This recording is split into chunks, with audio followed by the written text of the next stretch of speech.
tenziju u iliotibialnoj trasi često uzrokuje i zategnut TFL, znači tensor fasciae later. To je jedan mali mišić koji se nalazi u prednjem delu putine. Kako ćemo ga naći i opustiti? Znači, ideja jeste da opustimo ovaj mišić kako bismo kasnije opustili i celu iliotibialnu traku.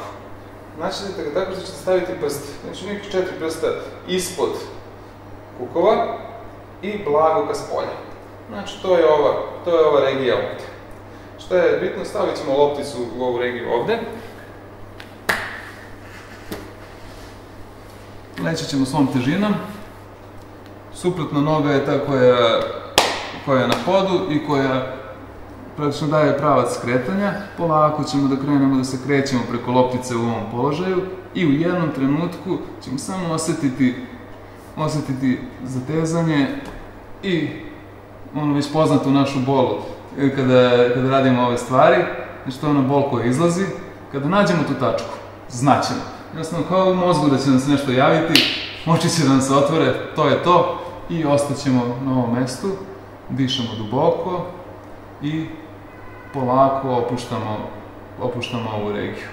U ovom položaju ostajemo 5 minuta, 10, 12, koliko je god potrebno dok ne osetimo olakšanje u ovom delu. Kada istegnemo, kada opustimo dovoljno, onda ćemo samo malo da istegnemo. Istiže se, isto ovaj deo se istiže kao i kvadriceps, kada nogu stavimo pozadi, privučemo, kalicu tiltujemo napred, stisnemo gluteus i polako će kvadriceps da opusti i onda posle toga istiže se i sam TFL.